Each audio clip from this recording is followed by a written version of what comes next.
Hoje começamos o nosso podcast. Para diferenciar um pouquinho, a gente trouxe hoje uma baiana. A Nutri Marijara, ela é parceira aqui da Vila do Bem. E dessa vez eu vou deixar ela se introduzir para vocês. Bom, então eu sou nutricionista integrativa funcional, com especialidade em nutrição, especialista em autoimunidade feminina. Já tenho mais de 10 anos de prática clínica com pacientes autoimunes e há mais ou menos uns 3 a 4 anos eu decidi focar na autoimunidade em mulheres.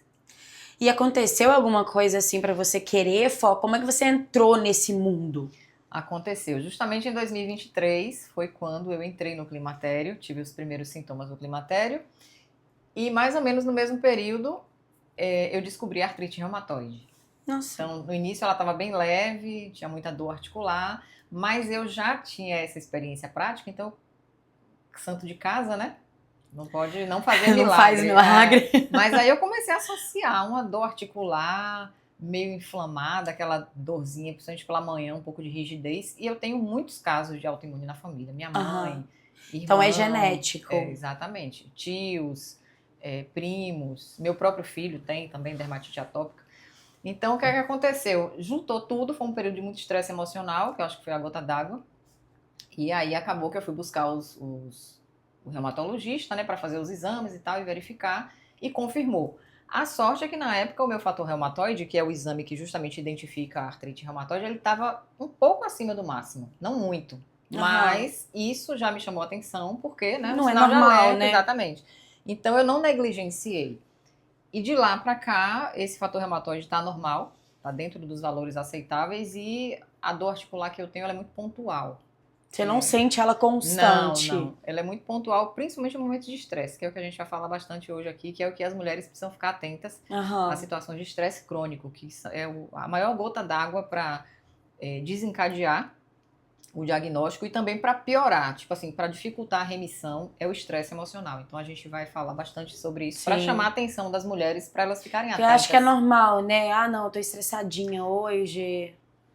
Agora, quando esse estresse ele passa a ser um processo crônico, tá? Eu sempre digo assim, você ter um dia, uma semana, um período pontual de muito estresse não é tão ruim quanto você ter um estresse bem pouquinho, porém todos os dias.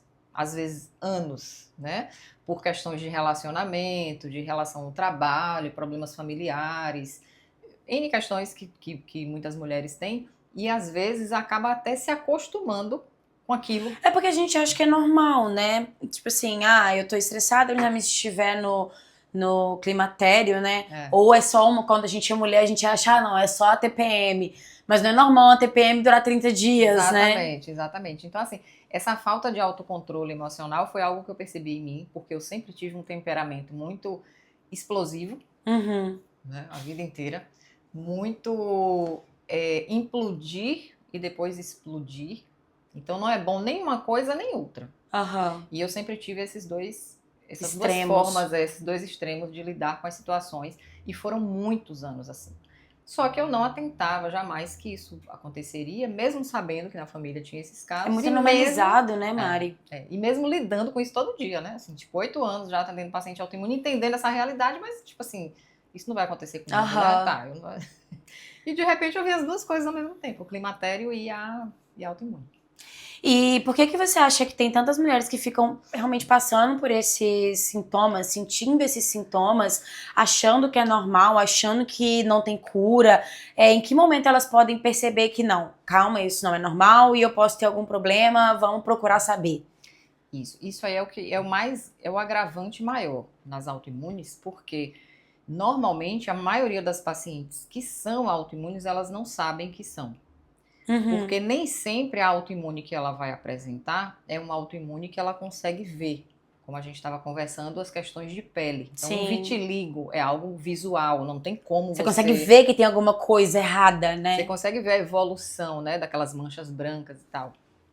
Então, o paciente já procura ajuda, já vai num dermatologista. A dermatite também, que a gente já estava conversando, né? Agora, as dermatites também trazem muita dúvida porque elas são muito inespecíficas. Não tem, assim, uma característica que afirme aqui uma dermatite atópica, que é um processo de autoimunidade. Às vezes é uma dermatite que vem e vai, às vezes ela melhora, some um tempo, volta. Então, até para o médico é complicado ele fechar um diagnóstico assim e o paciente ter a consciência de que aquilo é autoimune e entender o que é autoimunidade. Porque, como o próprio nome está dizendo, é um autoataque. É o seu corpo te atacando, né? Exatamente. Então, se a gente for para a parte da psicossomática, que aí já é outro mundo, né? Que é o que é psicossomática? É você entender a relação que as emoções têm com o corpo físico. Aham. Então, tipo assim, até que ponto não é uma emoção desregulada, uma autopunição inconsciente, uma culpa que você carrega inconsciente, às vezes, de uma vida inteira, e aquilo tá refletindo no corpo como uma forma do corpo confirmar aquilo. Então, tipo assim, um exemplo cutucando ali, né? Exato. Então, por exemplo, é uma culpa inconsciente de quando você era criança por algo que você achou que a culpa foi sua. Sei lá, os seus pais se separaram, você era muito pequena e você acha que essa separação, esse sofrimento da família foi por sua causa. Sei lá, porque você nasceu ou por qualquer razão. Então, a criança ela não tem discernimento para saber, foi culpa ou não foi. Ela acha que foi, ponto. Então, às vezes, essa criança se torna um adulto, que carregou aquilo inconscientemente, estava lá embaixo. Só que aquilo ali comandou a vida dela há muito tempo. E a somatização, ela é justamente a concretização desse sentimento no corpo. É uma área muito interessante, é uma área que eu comento assim, mas é algo que eu tenho uma vontade muito grande de estudar para ajudar mais as pacientes. Uhum. Inclusive até para fazer um encaminhamento a um terapeuta que possa tratar isso, Sim. que possa olhar para isso. Porque, né, as ferramentas que o nutricionista tem não são suficientes. Mas pelo menos identificar, fazer essa associação e mostrar para a paciente, ó, olha para esse lado da tua vida, porque pode ser isso aqui a sua doença. Então não tem corticoide que resolva. Não tem medicamento que vai resolver uma coisa que é psicológica, né? Exatamente, entendeu? Então a autoimunidade de todas as doenças, eu acho que é a mais, ou se não, uma das maiores, que tem essa relação direta com a emoção, porque é uma autopunição que está acontecendo com você. Quando eu entendi isso, que eu fiz uma retrospectiva da minha vida e comecei a avaliar questões, situações, momentos, enfim, circunstâncias em que eu passei, que eu vivi, coisas que eu trazia dentro de mim desde sempre, eu comecei a associar que está totalmente ligado, porque assim, a artrite reumatoide, por essa explicação, ela está muito relacionada àquelas pessoas que querem ter controle sobre a vida. Eu sempre fui uma pessoa muito controladora. Eu achava que tudo dependia de mim. Então eu vou consertar o mundo, eu vou resolver a vida das pessoas, a tal pessoa tem esse comportamento, mas ela deve ser assim, não assim. Sabe aquela coisa chata, inclusive, que eu reconheço? Que hoje você percebe. Mas naquela época não. Então, tipo assim, a artrite reumatoide, essa rigidez, ela é traduzida justamente nisso. Então, tipo assim, emocionalmente, eu sou uma pessoa que eu quero controlar tudo e todos. E você falou que a sua família toda tem esses problemas. Então, todos eles têm essa personalidade meio controladora, assim, igual você tinha. Hoje não mais. Melhorando, né? As mulheres. Então, assim, é um perfil de mulher. Sabe mulher guerreira? Aquela mulher que chega pra fazer, que ela, se não tá fazendo direito, ela vai lá e faz. Aquela mulher que quer muito controlar, aquela que pega tudo, que quer carregar todo mundo. 100%, sua família 100% é assim. das mulheres tem esse perfil, assim, 99, né? Tá, 90. Por quê? Então isso já traz muito esse esforço, essa necessidade de controle, né, interno e externo. Então a artrite reumatoide, ela tá muito presente nesses casos da família, e no meu caso, assim, caiu como uma luva, porque me explicou muita coisa. Só que qual foi o grande problema? Eu permiti, sem saber, que isso chegasse ao meu corpo, a ponto de me causar dor, a ponto de me causar virar físico, de parar de ser mental e começar a ser físico. Entendeu? Então, assim, hoje que eu olho para trás, eu entendo e como eu te falei, os exames que identificam a artrite reumatoide, em mim, eles estão todos normais. Mas eu tenho dores e tenho um certo grau de rigidez. Então, seus exames clínicos estão nada desregulado? Não, tudo ok. Porque, assim, no momento que eu identifiquei, eu já enxugou. Corri para ajeitar tudo o máximo possível, justamente para evitar que piorasse. Mas você continuou tendo dor mesmo depois que você ajeitou isso? Exatamente. Aí o que é que acontece hoje? Momentos de estresse que levam a uma noite de sono ruim, que levam a uma alimentação um pouco desequilibrada justamente por conta desse estresse, porque normalmente quando a gente tem um estresse emocional, a gente procura, a gente não está muito preocupado em equilibrar a alimentação. Você quer comer algo que te dê um certo te dê prazer, felicidade. um certo conforto, né? Então você quer uma coisa calórica, você quer uma coisa açucarada, com leite, com glúten, massas, enfim.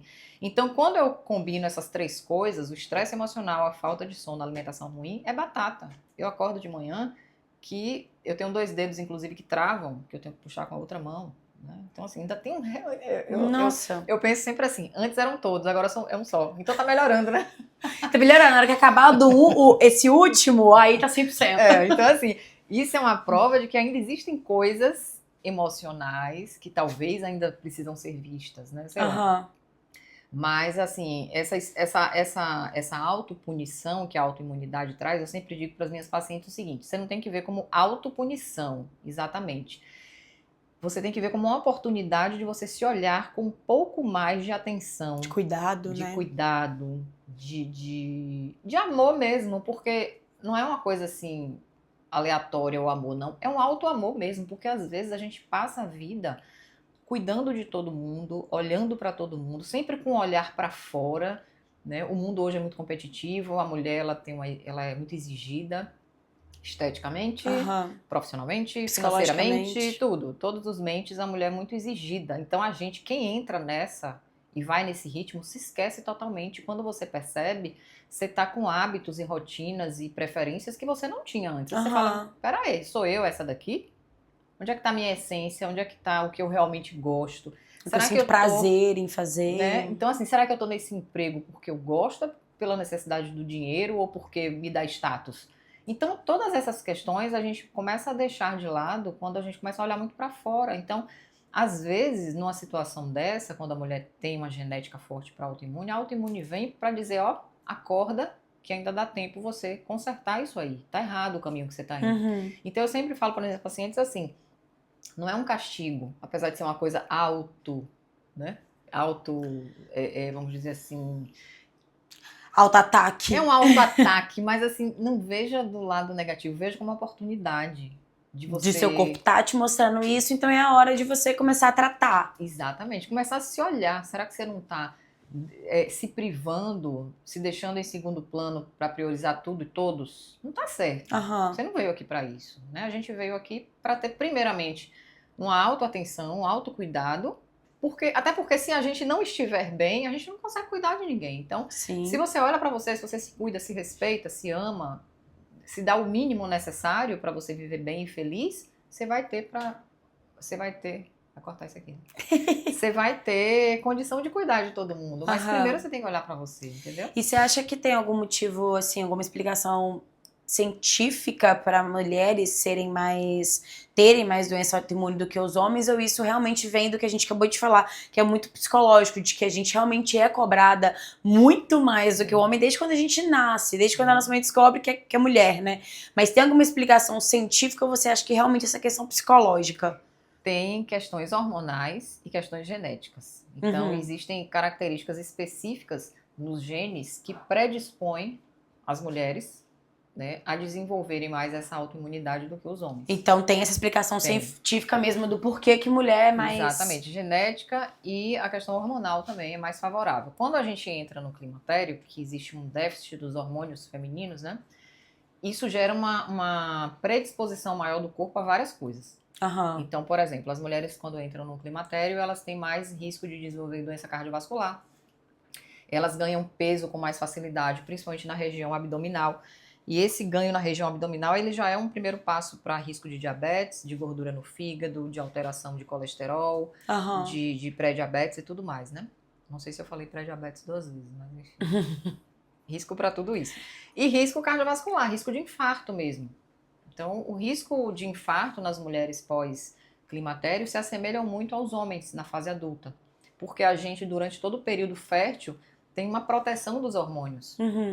Com essa proteção, a gente fica meio que isenta do risco de cardiovascular, é bem menor. Então, é muito raro a gente ver mulheres adultas infartando, mulheres em idade fértil. Né? Os homens é mais fácil. É mais fácil ver homem infartar. Homem de 40 anos infarta, 40 e poucos anos. Mulheres é mais difícil. Mas quando ela passa daquela zona ali da queda hormonal, na entrada do climatério, ela já começa a ter maior risco, principalmente se ela já veio ao longo da vida ganhando peso, se ela foi fumante, se ela ingeriu bebida alcoólica, se ela tinha uma alimentação muito inflamatória, se ela foi muito estressada. Se for tudo isso junto, a culpa não é do climatério, em ela vir a ter maus hábitos, né? Que ela teve a vida inteira. Então o climatério foi só aquela cerejinha do bolo ali, foi a gota d'água, entendeu? E a pessoa que quando ela já descobriu que ela teve todos esses maus hábitos, aí ela descobriu a doença autoimune, ela consegue entrar em remissão só mudando esses hábitos? Consegue, porque assim, aí a gente estava falando do climatério, né? Nessa fase da queda hormonal, a redução desses hormônios também inflamam mais o corpo, porque esses hormônios na gente, na fase fértil, eles têm uma ação anti-inflamatória. Então, olha que legal, a gente durante a fase fértil, na fase adulta, se a gente tiver o mínimo cuidado necessário com a alimentação, com o controle dos exames, suplementação personalizada, né, principalmente das vitaminas mais importantes, antioxidantes. Se a gente tem esse mínimo cuidado, os hormônios estão ao nosso favor. Eles são anti-inflamatórios. Então, o risco, a chance de você desenvolver um autoimune, mesmo tendo vários casos na família, é bem menor. Mas a partir do momento que a mulher entra no climatério e tem a queda dos hormônios, desse hormônio que tem a ação ela fica meio sem proteção, né? Se ela já tinha os hábitos ruins a vida toda, aquele climatério ali foi a gota d'água que transbordou. Não é a responsabilidade não é do climatério, mas o climatério foi só o desfecho. Então, realmente, ela consegue entrar em remissão só melhorando esses hábitos. Alimentação, praticando exercício físico. Sim. E me explica um pouco, porque eu escuto muito ouvir falar de como que hoje, as pessoas até usam essa frase, que hoje o intestino, ele é o nosso segundo cérebro, né? Então me explica um pouco a relação que tem entre o nosso intestino e as doenças autoimunes. Até onde isso afeta, o que a gente pode fazer pra cuidar disso? A relação é total, porque assim, na verdade é intestino tudo, né? Intestino absolutamente tudo. Hoje não, mas já se sabe há um tempo que até questões comportamentais, então bipolaridade, depressão, ansiedade, total, porque não sabia. Tem o eixo intestino-cérebro. Então a gente tem eixo intestino-fígado, intestino-útero. Então a endometriose, eu sempre bato na mesma tecla, é uma doença inflamatória, tem uma autoimunidade envolvida, ela não é uma doença autoimune, mas existe uma autoimunidade envolvida porque a maioria das mulheres que têm endometriose, elas têm alguns anticorpos, autoanticorpos alterados e marcadores de inflamação também alterados. Então é uma doença inflamatória e que tem uma relação com a autoimunidade. A endometriose ela tem que ser tratada também da mesma maneira que a paciente autoimune, com qualquer outra doença autoimune. E o intestino é por onde tudo começa, porque quando a gente trata o intestino, como se fala, né, no termo modulação intestinal, é justamente você olhar para o intestino e recuperar a saúde dele. Porque o intestino que está danificado é um intestino que basicamente ele tem a parede interna dele destruída. O que é que isso tem a ver com a nutrição? Tudo a ver, porque, por exemplo, certos alimentos, frações proteicas de alimento, e aí entra o glúten, que é tão, como é que eu posso dizer? Ele é tão, palavra? Inflamatório. Não. Vai que a gente consegue cortar. Castigado, não, é mal falado, fala em termo. O glúten, ele é tão demonizado. Demonizado. Aí vai, vamos voltar. Então, assim, algumas frações proteicas de alimento, e aí entra o glúten, que é muito demonizado hoje em dia, e não é modismo, de forma nenhuma, não é modismo, porque o glúten dos produtos que a gente ingere hoje é um glúten que foi muito modificado com o tempo. Porque eu vejo alguns comentários em rede social, quando eu falo alguma coisa do glúten, as pessoas veem, mas na época de Jesus Cristo não existia isso. Todo Jesus mundo comia pão. Só que se você for o pão de Jesus não é o nosso pão. Totalmente diferente, porque assim, era um trigo cultivado em uma terra em que não tinha fertilizante, você não tinha agrotóxicos, tá? Era um trigo natural. Hoje o trigo é totalmente modificado geneticamente, justamente para atender a necessidade da indústria de panificação. Sim. Então, ela precisa ter uma rotatividade muito grande, uma produção muito grande. A produção é grande, então esse pão tem que estar perfeito, ele tem que estar fofíssimo. O glúten, ele dá justamente essa elasticidade, né, a palatabilidade, a fofura da massa. Sim. Tanto que as opções sem glúten, se a gente for comparar... É mais dura, um pouco mais seca. Né? Então, assim, por mais que se faça modificações, se coloque ali alguns ingredientes que melhorem essa fofura, essa essa textura, é difícil comparar com um pão que é feito com o glúten. Então, assim, por questões econômicas mesmo, o glúten, o trigo, ele veio sendo modificado ao longo dos anos e hoje ele está assim num nível de alteração gigantesco.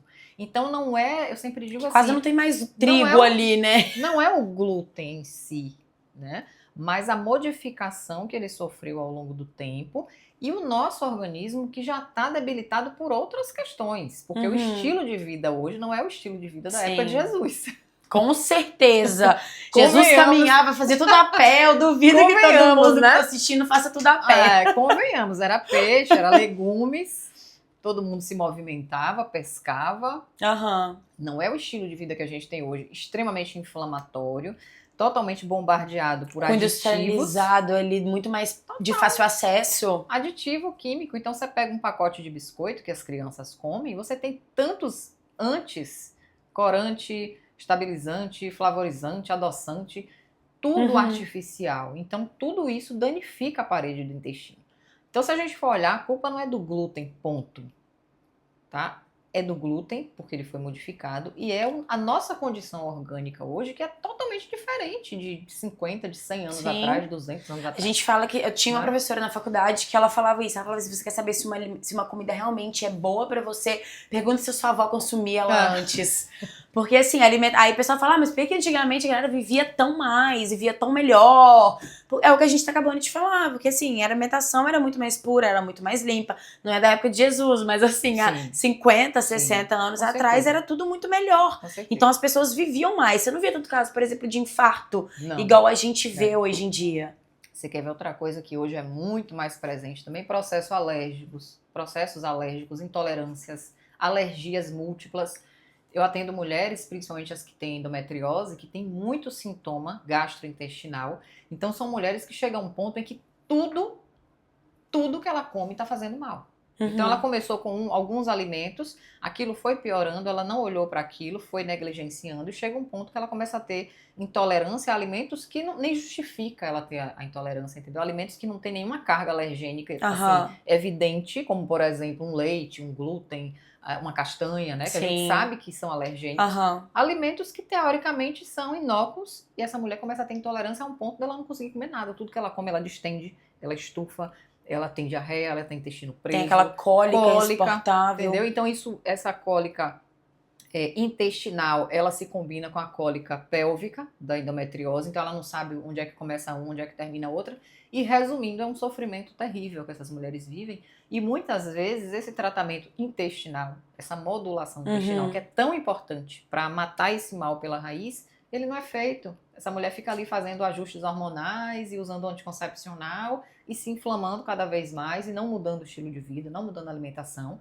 E ela passa muitas vezes anos desse jeito, perdendo qualidade de vida, sofrendo, achando que vai morrer assim. Comprometendo a fertilidade, porque se tem uma coisa que a endometriose compromete é a fertilidade. Então tem mulheres jovens de 20 e poucos anos, 30 e poucos anos, que não sabem se vão conseguir engravidar. Então no auge da fertilidade ela não sabe por quê, por conta dessa endometriose, que não está sendo tratada da forma correta, entendeu? E como eu cuido do meu intestino, assim, vamos do básico, até de suplementação, até para uma alimentação, perfeito. Como eu cuido disso?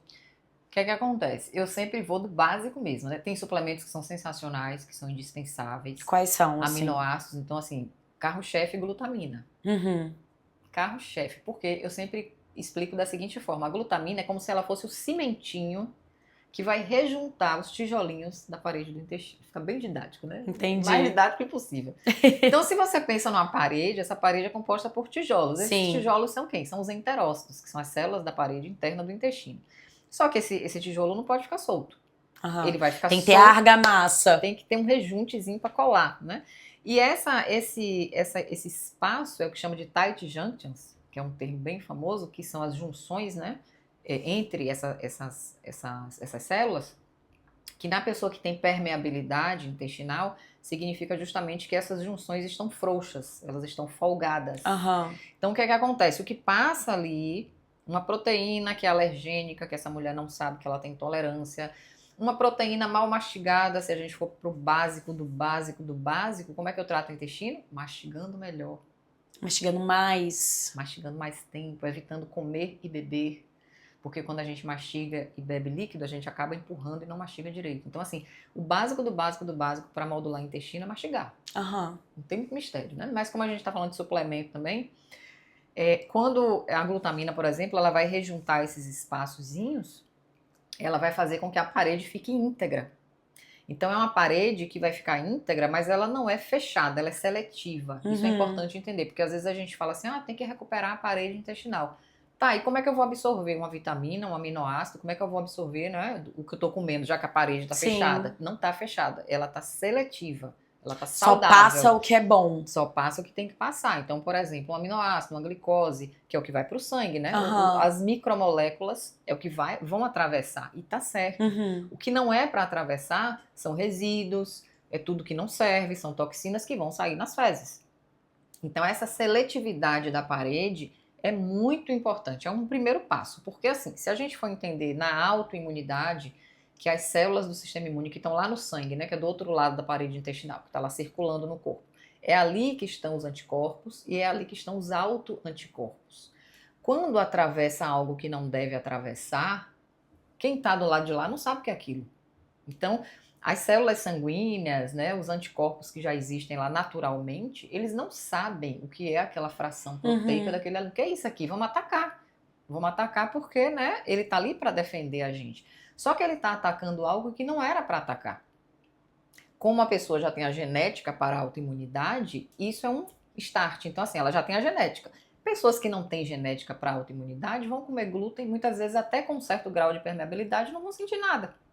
Eu ia te perguntar isso, porque a gente realmente ouve muitas pessoas demonizando leite e glúten, né? Lactose e glúten. Tem um limite seguro onde eu posso consumir? Ou realmente é bom evitar, não consumir de maneira alguma? Tá. Isso é uma pessoa saudável, não uma pessoa que tem maus hábitos, uma pessoa que é normal. De uma maneira geral, tem pessoas que têm, eu até li isso estudando uma vez, achei interessante, tem uma parede intestinal mais resiliente. Eu achei interessante. O que é isso? A resiliência, como a gente sabe, é a capacidade de você passar por algo e suportar aquele algo sem se prejudicar. Sim. Isso é uma pessoa resiliente, né? Então, a parede intestinal resiliente eu achei interessante, porque significa o quê? Significa que aquele glúten tem sim um certo grau de dano, ele vai causar. Porém, por questões individuais, que aí é de cada um. Cada organismo é de um jeito, né? Aquela parede intestinal, ela é mais resiliente para não se danificar. Então, dano tem. Tem, mas ela suporta. Tipo assim, aquele dano não vai me dar nenhum tipo de reação ou afetar minha saúde de alguma forma. Não vai causar uma intolerância, uma sensibilidade, sei lá, um sintoma visível, sei lá, um estufamento, uma diarreia, uma cólica, não vai. Então aquela pessoa tem um nível de resiliência maior, aquela mucosa intestinal, em que vai haver um dano, mas não chega a ser um dano que vai gerar grandes prejuízos. Então eu sempre falo o seguinte: excluir o glúten não precisa ser para todo mundo. Agora, tem um certo grau de cuidado na frequência, na quantidade consumida, porque existe sim uma capacidade de dano. É uma fração proteica grande, ela é modificada, a gente tem, de uma maneira geral, uma capacidade digestiva menor para fazer a digestão, então acaba que vai chegar pedaços grandes no intestino, sim. E eu sempre brinco que o glúten no intestino é como se ele fosse uma picareta nessa parede, né? A gente tá lembrando aí dos tijolinhos, do rejuntezinho. O que é que o glúten faz? Ele é como se fosse uma picaretazinha que vai chegar ali e vai furar. Que eu consegui construir meu tijolinho e vai chegar um dano, exatamente, murro. Tanto que tem pacientes que a gente tira o glúten no início, quando ela já traz um histórico de sensibilidade, de intolerâncias e tal, a gente faz aquela limpeza no primeiro período ali, já tiro o glúten, sim, eu tiro, não tenho nenhum receio em dizer isso, excluo sim, principalmente nas autoimunes. Até na sua vida você não come, você sim, muito raramente, muito difícil. E a diferença é grande pra mim, eu sinto você que sentiu. Quando eu excedo, dói mais, entendeu? Entendi. Então, assim, já é protocolo mesmo a gente excluir. Como é que vai ser essa reintrodução? Depende. Então, cada caso é um caso. Por exemplo, se é uma paciente que não tinha grandes intolerâncias antes da exclusão, depois de um período em que a gente tira, dá uma respirada no corpo, ela, né, dá aquele alívio, aquela redução do ataque dos autoanticorpos, A gente reintroduz sim, não é para a vida toda, mas a partir do momento que a gente reintroduz, é muito importante que essa reintrodução seja assistida e ela tenha todo o cuidado com a frequência de consumo, com a quantidade. Então, sei lá, ficou 3 meses sem consumir, 2 meses sem consumir. Vai voltar comendo tudo todo dia, toda hora? 4 pães por dia. Vai ter um efeito colateral gigantesco, entendeu? Às vezes vem muita dor de cabeça, vem mal-estar, vem nevoeiro mental, você vê. E tem o glúten que eu possa, isso, tipo assim, se eu for comer o glúten, já vou comer. Mas tem o glúten que eu poderia escolher melhor? Não, porque ou glúten é glúten e acabou. Glúten é glúten, porque assim, quando a gente fala glúten, a gente lembra logo do pão, né? Mas o glúten é a farinha, é o trigo. Então, macarrão. Porque eu não tô falando do centeio, da cevada, porque são fontes menos, de um consumo menos frequente. Quando eu falo trigo e tô falando farinha de trigo, gente, o mundo é feito de farinha de trigo. Não tem a gente dependendo, Entendeu? Então você pensa, biscoito, pão, macarrão, as bolachas em geral, sei lá, né? Você vai numa panificadora, numa padaria, numa delicatessen. É o que mais tem, bolos. Tudo. Então, assim, quando a gente fala glúten, tô falando do trigo. Então, o trigo, ele tá em basicamente tudo, né? Que a gente pensa em comer, assim. Mas não tem o glúten melhor ou pior. Glúten, teve o trigo ali presente, já é um risco, tá? Mas pensando na reconstrução da mucosa, né, que você estava falando, o que é a modulação, que se fala tanto para as pessoas entenderem de uma forma simples, é justamente, primeiro, a recuperação dessa parede, porque a gente protegendo a parede intestinal, reduzindo esses furos, tá? Esses buracos que cada nutricionista eu vejo nas redes sociais falando de maneira diferente. Quando a gente reduz, a gente torna a parede mais seletiva, então o que vai passar é o que tem que passar, é o que precisa ir para o sangue, sim. E o que não deve, não vai passar. No caso contrário de haver a permeabilidade, se passar uma fraçãozinha proteica e essa pessoa já tem uma autoimunidade que ela não sabe que tem, isso é o mais importante. Às vezes a pessoa é autoimune e não sabe.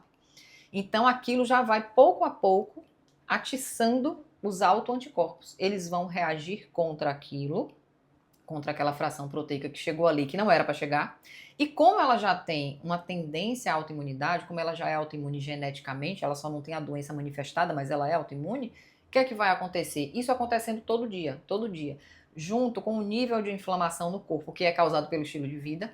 Não vou culpar só a alimentação. Se a pessoa é estressada, se ela dorme mal, se ela come mal, não se exercita, é sedentária, ou seja, ela tá ali num bololô inflamatório, né, um estilo de vida inflamatório, pronto, é a gota d'água. Um dia que ela tiver um nível de estresse maior, uma semana em que ela dormiu mal ou algo do tipo, a doença vai se manifestar.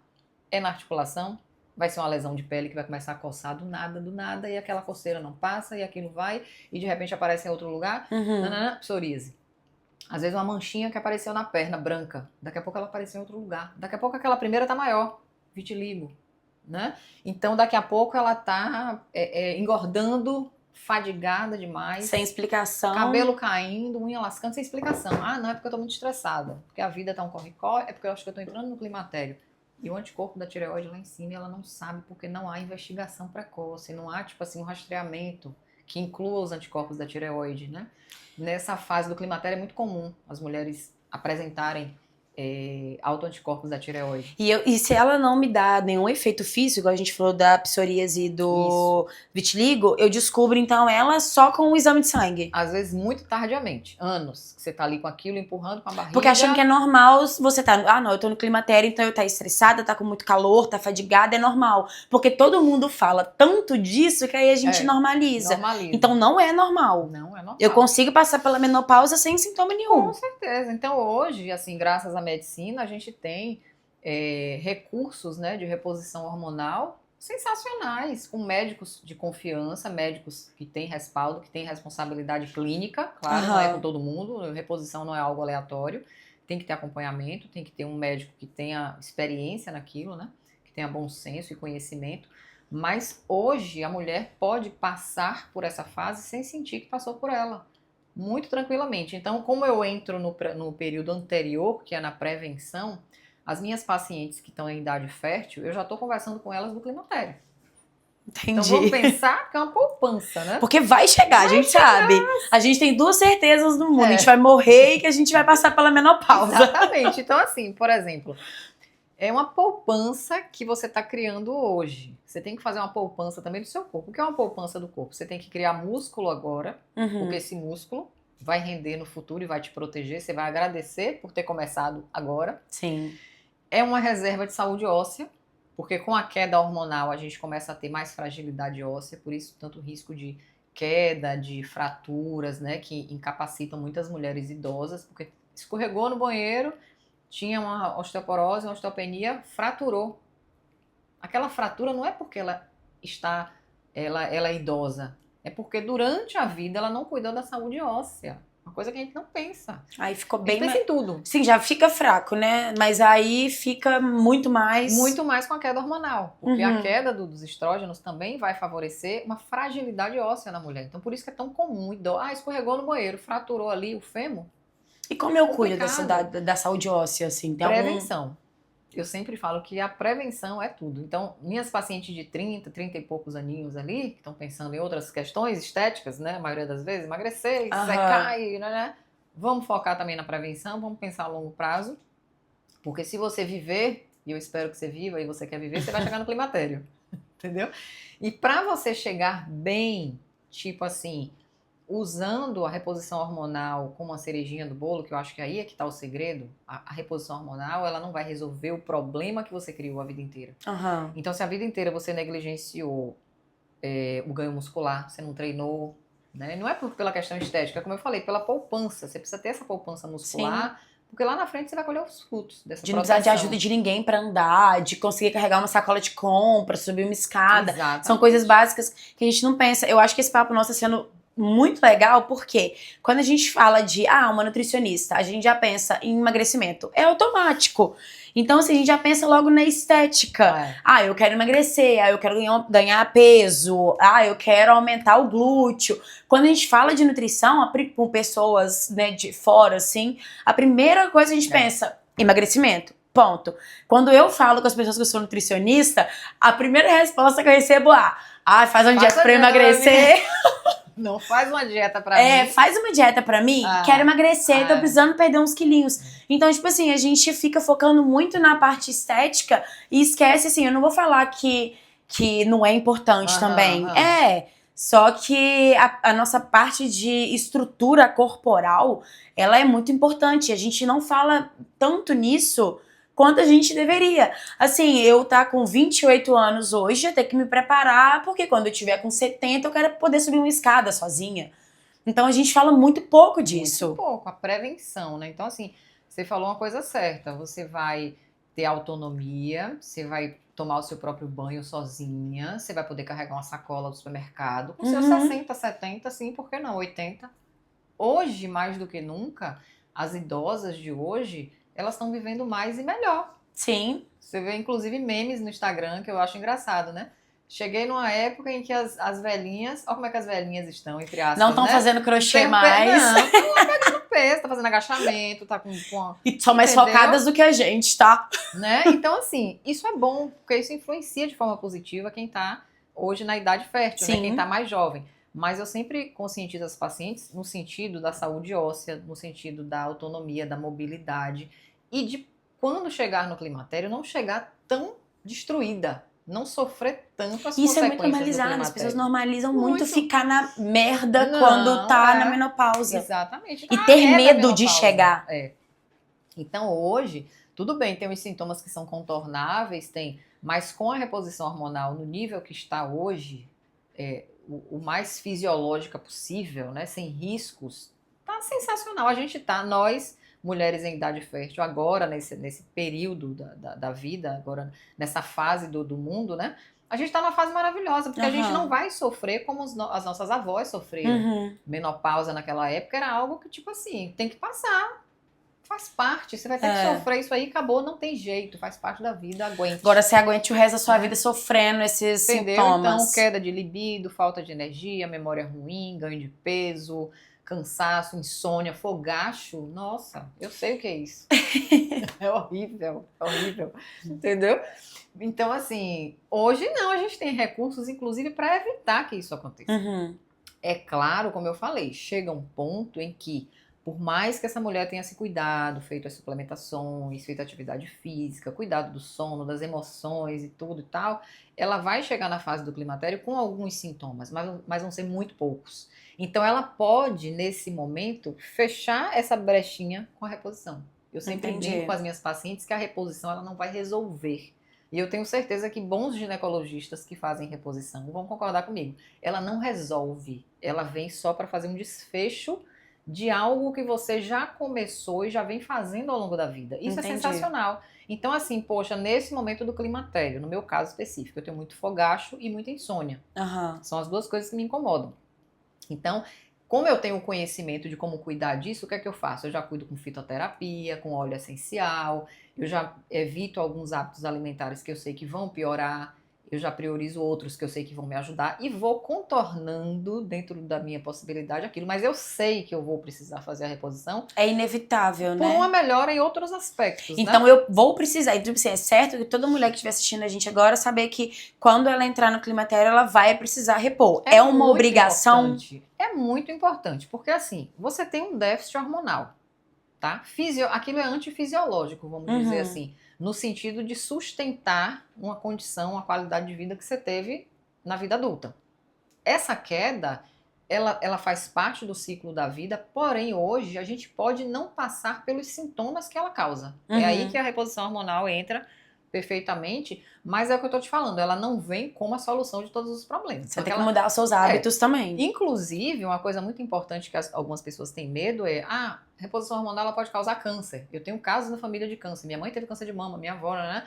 Tem o risco? Tem. Você tem. Se você tem histórico de câncer de mama ou você tem casos na família, você tem risco sim. Porém, é muito importante isso aqui. Não é a reposição que causa mais risco de câncer naquela mulher em comparação com o estilo de vida que ela teve a vida toda. Então, o que é que eu quero dizer com isso? Por exemplo, uma mulher que cuidou de tudo a vida inteira, que fez atividade física, que controlou peso, que não fumou, enfim, que teve uma vida saudável, neste momento, a reposição não vai fazer mal nenhum a ela. Em comparação, vamos dizer assim, ao estilo de vida ruim. Então, uma mulher que teve um estilo de vida ruim a vida inteira, mesmo que ela não tenha caso de câncer de mama na família, mesmo que ela não tenha histórico, e ela faz a reposição e desenvolve um câncer de mama, a culpa não foi da reposição. É porque ela já tinha o histórico. O peso maior desse processo foi o histórico. Talvez a reposição tenha contribuído ali com 1%, não sei exatamente em números, né? Posso estar falando besteira. Mas o peso maior na causa ali, raiz mesmo, foi o estilo de vida. Então, não vai acontecer nunca da reposição hormonal ter sido a causa do câncer. Eu acho que eu não tenho esse dado. Sim, assim, mas da sua experiência clínica ali mesmo é bem provável, né? Com certeza. Se a mulher veio cuidando, tanto que a maioria das minhas pacientes que já são acompanhadas há muitos anos, né? Que eu tenho pacientes 10, 20 anos atrás, do início da minha carreira, que de vez em quando aparecem com demandas diferentes. Isso é muito bom, né? Porque isso é prova de confiança. Sim. Então, assim, como eu sei como é o estilo de vida delas, porque eu tive a oportunidade de acompanhar algumas fases da vida, e elas me perguntam, Mari, eu tô pensando em fazer a reposição agora, que eu tô entrando no climatério, o que é que você acha? Eu falei, eu acho ótimo, porque você vai fechar essa pontinha que tá te incomodando. Sim. Então, por exemplo, pacientes que treinaram a vida inteira, que gostavam muito de fazer atividade física, hoje estão aí com seus 50 e poucos, ou chegando aos 50, e tem aquela barriguinha que não sai de jeito nenhum. Sabe aquela que você treina. Ela cuida da alimentação, ela suplementa, ela faz isso, né? Que faz tratamento local, né? Com drenagem, etc. E outros tratamentos específicos, mas ela nota que aquela gordurinha, ou uma flacidez, ou uma dificuldade maior de ganhar músculo agora, em relação a quando ela tinha 20 e poucos anos, 30 e poucos anos. Isso aí, a reposição fecha. Ela vai ajudar a melhorar o ganho muscular, ela vai ajudar a acelerar a queima de gordura. Entendeu? Então, nesse detalhe que a mudança de estilo de vida não conseguiu resolver. Justamente por conta do déficit hormonal, que é uma coisa que desfavorece bastante. Sim. Então, se ela tivesse o mesmo nível hormonal que hoje, que ela tinha 20 anos atrás, ela não estava com essa barriguinha, talvez. Pelo nível de treino que ela tinha, de cuidado que ela tinha, ela não estava. Mas ela veio com o hábito, mas a queda hormonal gera esses essa incômodos, queda costuma entendeu? vir com quantos anos, assim? Já tô preocupada. Já está preocupada de quando... O período esperado fica ali entre os 45 em diante. Não, eu tenho tempo ainda. Tá bom. Dos 45 em diante já é esperado. Tipo assim, não necessariamente vai ser com 45. tá? Mas tem mulheres, ali em torno. Tem mulheres que é antes, que aí já é considerado precoce, tem mulheres que é bem depois, com 50 e poucos, mas isso é nessa fator genético? O fator genético, ele entra nisso? Tipo, minha mãe entrou na menopausa com 50, isso... então pode ser que com 50 eu também... Não sei até que ponto isso contribui diretamente, mas assim, o período, a janela, vamos dizer assim, de possibilidade seria entre os 45, né, até os 52, 53. Você vê que hoje em dia tem mulheres engravidando, né, mais de 50. Atrizes aí que estão... Sim. Então assim, isso é muito relativo, mas dentro dessa faixa aí, qualquer momento é momento, qualquer hora é hora. Qualquer hora é hora. Com anteninha ligada. Então, assim, aí é justamente quando a mulher que é autoimune não sabe que é autoimune, ela é pega de surpresa. Porque, por exemplo, começa uma fadiga nesse período. Uma insônia, uma irritabilidade, um ganho de peso, que ela não tinha antes. E aí ela acha que é climatério, ponto. Mas às vezes não é. E aí ela vai no endócrino, TSH tá alto, que é o hormônio, né, o que estimula a tireoide. Ele tá alto. E normalmente quando ele tá alto, o que é que se faz de praxe? A reposição do hormônio. Porque significa que aquela tireoide não está funcionando bem, então vamos repor o hormônio, já que ela não está funcionando direito. Porém, isso é a ponta do iceberg. O que está embaixo é muito maior, né? E o que está embaixo é justamente onde eu entro na investigação, que é na avaliação dos anticorpos. E aí, como a gente estava conversando no início, é onde muitas vezes eu descubro um anti-TPO alto, que é o anticorpo da tireoide, altíssimo. E você falou que não é todo mundo que pede exame de anticorpos, né? Que não é comum. Infelizmente. Então me fala sobre a importância disso. É muito importante. Assim, muitas vezes os próprios endocrinologistas não têm esse protocolo fixo, né? Esse padrão de atendimento de já incluir anticorpos de tireoide. Exceto se a paciente já chega no consultório do médico relatando que tem Hashimoto e tal, aí tudo bem, ela já trouxe o diagnóstico, aí ele vai só fazer a continuação daquilo solicitando. Mas é muito raro, assim, 99% das pacientes que me procuram, elas nem sabem que tem o Hashimoto. Muitas vezes elas me procuram justamente por esse cansaço, pela indisposição, pelo ganho de peso, porque o cabelo tá caindo, porque a unha tá lascando, porque tá sem energia, ou seja, mais por uma questão superficial, né? Estética, né? Exato. E aí, Mari, eu acho que eu tô entrando no climatério também, porque minha menstruação, o ciclo já tá muito irregular, eu menstruei uma vez, fiquei 2 meses sem menstruar, menstruei no outro, então, ó os indícios, né? Tudo isso aí tá misturado. E aí, tudo bem, vamos lá. Histórico familiar de autoimune. Às vezes não tem, às vezes tem. Tá independente, os anticorpos já estão na minha solicitação ali padrão. Porque se eu tô lidando com mulheres que eu já sei que tem uma predisposição maior por questão genética e hormonal a ter doença autoimune, e ela está numa fase crítica, que é nessa fase de entrada do climatério, que tudo pode acontecer agora ao mesmo tempo, eu tenho que investigar. Eu não posso fazer vista grossa e focar no emagrecimento dela com a dieta hipocalórica, com termogênico, pelo amor de Deus. Eu acho que a gente não cabe mais aos nutricionistas ter essa visão. Né? As coisas evoluíram, os tempos mudaram.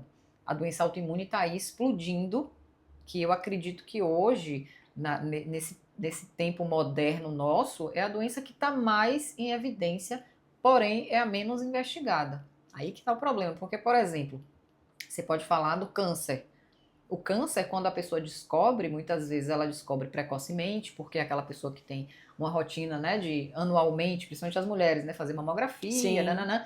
Poxa, descobriu bem no início, que bom, vai tratar, né? É um câncer que obstrui algum canal, então a pessoa não tem como não descobrir. Ela vai ter vômito, se for um câncer de esôfago, se for um câncer de estômago. Que ele dá reações muito agressivas, ele vai obstruir né? o canal. Então, se ele cresceu num lugar que é a passagem e obstruiu, a pessoa vai ter vômito. Se for mais a nível intestinal, ela vai ficar obstipada, ou ela vai ter uma alteração muito evidente nas fezes, ou ela vai ter sangramento nas fezes. Então, é impossível ela não ver. Então, a pessoa vai lá e trata.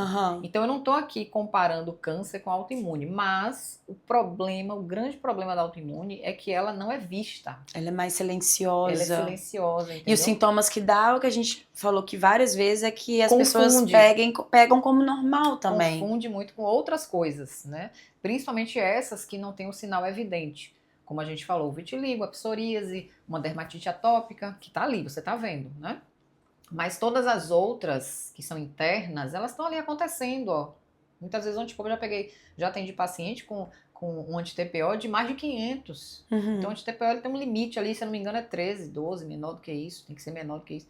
Imagine quantas vezes estava maior e ela não sabia que tinha um problema. Ela tomava há anos, né, hormônio da tireoide por anos, ganhando peso, e quando entrou no climatério piorou tudo.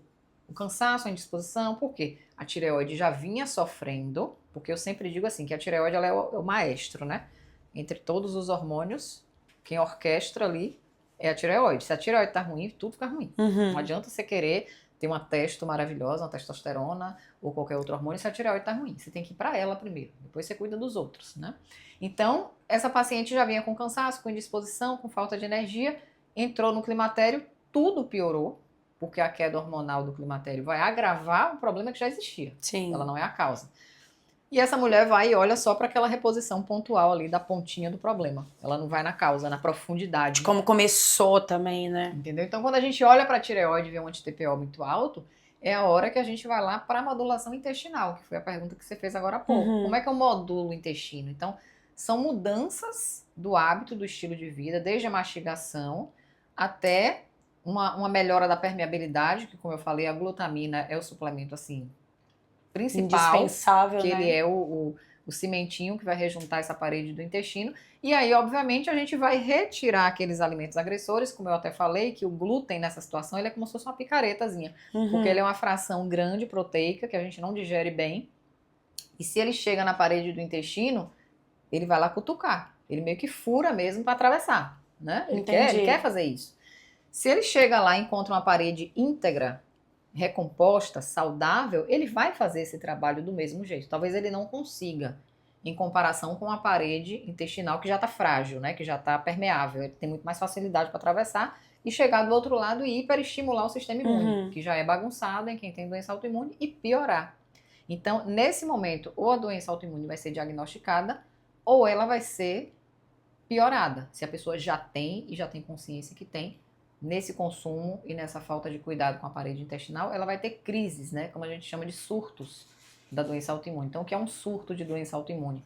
Por exemplo, quem tem a esclerose múltipla, que é uma doença autoimune muito mais séria, que compromete, né, a bainha de mielina, aí é bem complicado, porque é uma doença que vai comprometer movimento, vai comprometer coisas mais sérias, não é como, por exemplo, uma artrite que você, né, tá ali consegue tratar mais fácil, trata né? mais fácil, tem uma repercussão clínica menor, tem seus agravantes, claro. Uma artrite que não é cuidada, ela vai evoluir, podendo gerar deformação. Então tem imagens assim, se a gente for olhar na internet, já vi, né, totalmente deformadas as mãos. Até eu vi de umas costas, assim, até um pouco torta. Então assim, a articulação deforma, ela perde a mobilidade total, então perde a função, é bem complicado. Mas, por exemplo, na esclerose múltipla, se diz que a pessoa tem surtos, porque os surtos elas vão gerar perda de capacidade motora, de andar mesmo, de se equilibrar, né? De repente. Então, por exemplo, um surto de uma esclerose múltipla, ela pode acontecer no auge de um período de estresse emocional. E a pessoa pode confundir aquilo com 1000 coisas. Se ela não encontrar um bom médico que tenha esse olhar, que investigue, que avalie, um neuro, né? Ele vai dizer, ó, isso aqui, por determinados exames ou por determinadas características, é uma esclerose múltipla. E aí é hora de tratar. Mas, às vezes, chega num ponto crítico, assim, da pessoa ter um comprometimento mesmo por causa de uma doença autoimune que ela não sabia que tinha. Então, o rastreamento, se for pra gente resumir, assim, o rastreamento e o tratamento precoce são as essenciais, coisas principais. Aí a última pergunta eu quero te fazer, porque a hora passou e a gente nem percebeu, qual que é o seu conselho, assim, tanto na experiência que você tem vivendo uma doença autoimune, quanto na sua parte clínica, tratando pessoas que têm, de estilo de vida de forma geral, assim, pra quem tá ou desconfiada que tem alguma doença autoimune ou que já teve o diagnóstico. Tá, então, assim, a orientação mais importante é um cuidado geral. Como a gente estava conversando, o estresse, ele é 90% considerando causas e considerando fator que dificulta a remissão. O que é isso? Então, por exemplo, um período de estresse emocional muito grande em alguém que já tem uma predisposição para a doença autoimune e que já tem a doença autoimune ali presente, porém ela não está ativa ainda, e essa pessoa passa por um período de estresse associado a um histórico de vida muito inflamatório, que é o quê? Alimentação ruim, não dormia direito, uma pessoa sedentária, tá? Que não tem um autocontrole, um autogerenciamento do estresse legal, chega uma hora que a bomba explode. Então, normalmente, essa bomba vai explodir e o problema vai ficar visível, vai ficar evidente em um período de estresse agudo ali, de alguns dias, de um período da vida, Sim. aquilo vem à tona. Então, aquilo vai vir à tona de várias formas, tá? No caso das doenças autoimunes de pele, pode ser uma lesão de pele que começa a coçar ou ferir, enfim, tem alguma repercussão maior, uma primeira manchinha de vitiligo e assim sucessivamente, uma dor articular, uma certa rigidez pela manhã, que a pessoa sente não que não é muito entende normal, o que está acontecendo, né? de repente ela está inchada, a aliança não entra mais de uma hora para outra. Então, tudo isso compõe o estilo de vida que as pessoas precisam ficar atentas. Não é só a alimentação. Seria muito bom se fosse só a alimentação, porque a gente mudaria. Seria mais fácil até de tratar, né? Então a gente iria pro óbvio ali, vamos descascar mais e desembalar menos. Pronto, Eu amo essa frase. Porque assim, eu amo. Se fosse só a alimentação e a gente pelo menos, descascasse mais e desembalasse menos, já era 90% da solução. Só isso aí. Então, quando a gente fala alimentação, não tem muito mistério, não tem muita elaboração, muita coisa sofisticada. Não, gente, é o básico. É o básico. Vamos voltar a comer comida, como se fala. Comida de verdade. Comida. Você não vê ninguém que, eu engordei porque eu como muito arroz e feijão. Não tem, não existe. Não tem, até porque, você falou uma coisa interessante, é uma coisa que o nosso corpo conhece. Então, se ele conhece, ele processa. Tudo bem, pode ter um excessozinho e aquilo gerar um saldo positivo e você engordar, tranquilo.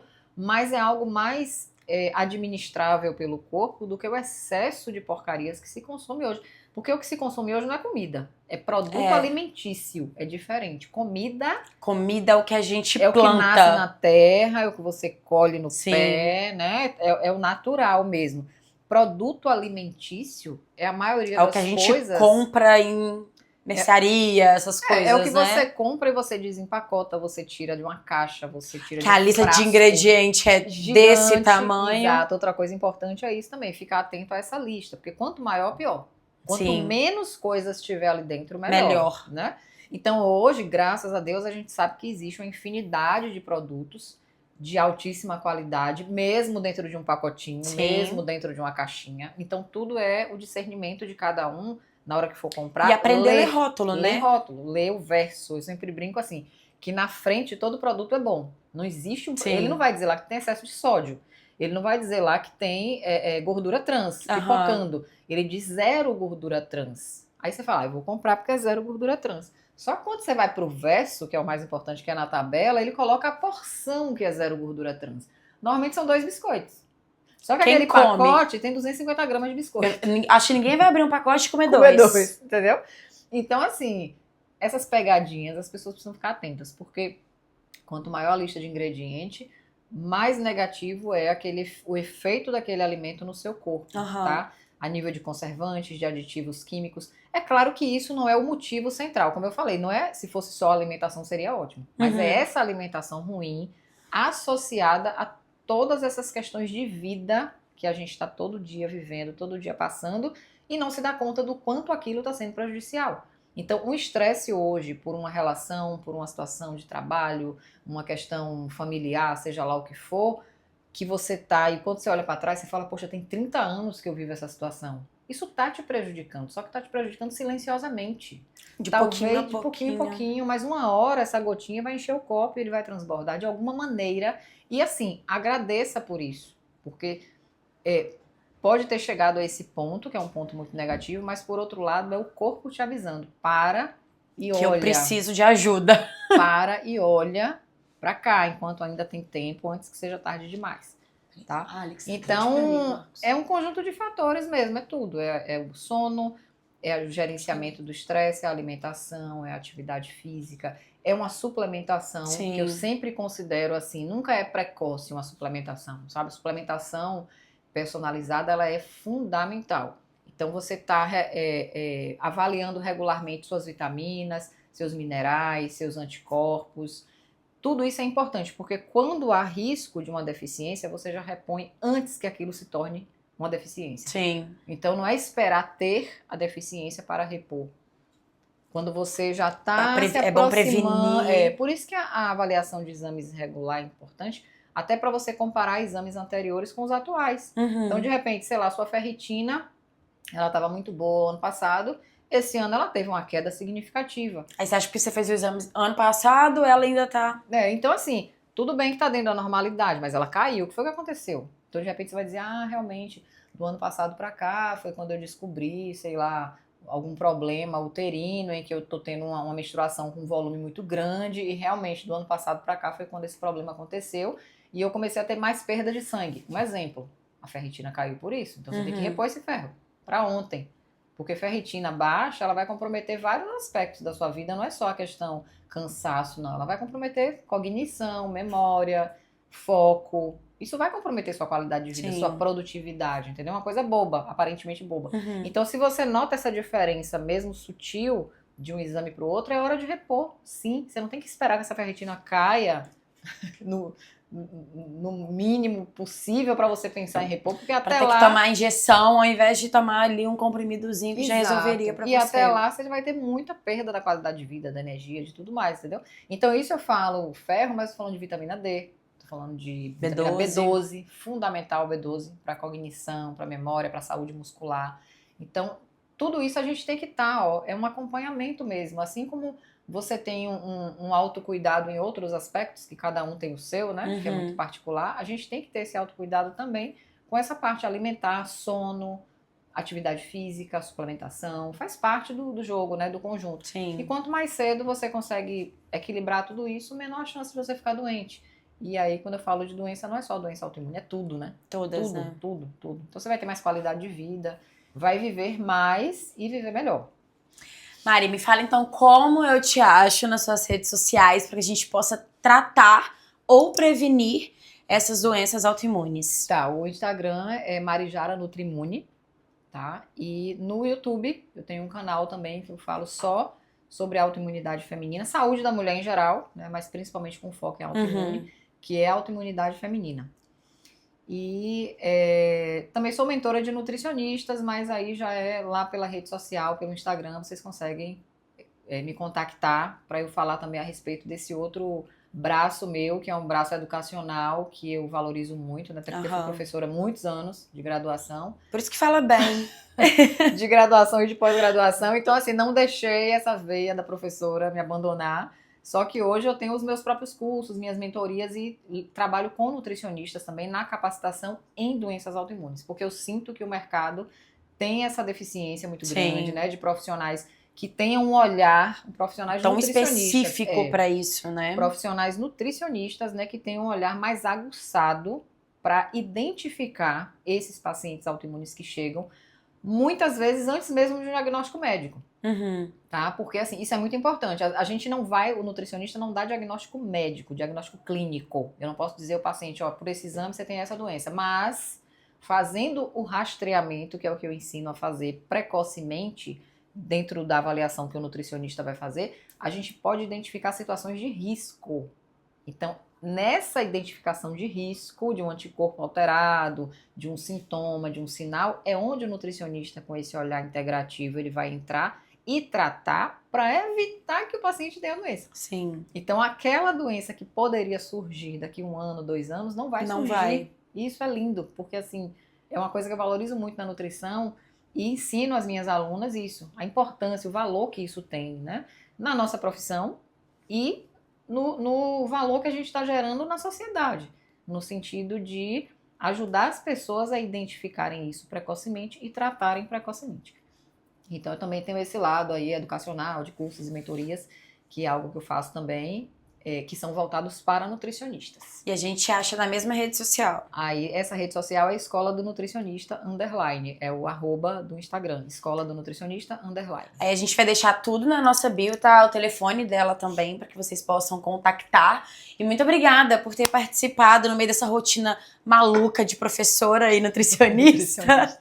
Muito obrigada por você ter vindo hoje. Foi um papo realmente, assim, esclarecedor e muito interessante, né? Porque a gente aprendeu que a nutrição, ela não é só estética. Exatamente. E assim, agradecer demais ao espaço, a oportunidade, né, da Vila do Bem, a você também, a Marcos, a oportunidade. Como eu sou recém-chegada de outro estado, então estou aqui há 4 meses, tá bem recente. Muito feliz em estar aqui em Vila Velha, uma cidade maravilhosa. São pessoas ótimas, fui muito bem recebida, tá? Eu gosto sempre de reforçar isso. Fui muito bem recebida de uma maneira geral em todos os ambientes que eu fui. E estou muito feliz em estar aqui, fazer parte. E quero trazer valor para a cidade, gerar valor e agregar em tudo que eu puder aqui para as pessoas daqui. Tenho certeza que vai. Beijo, beijo. Obrigada. Tchau.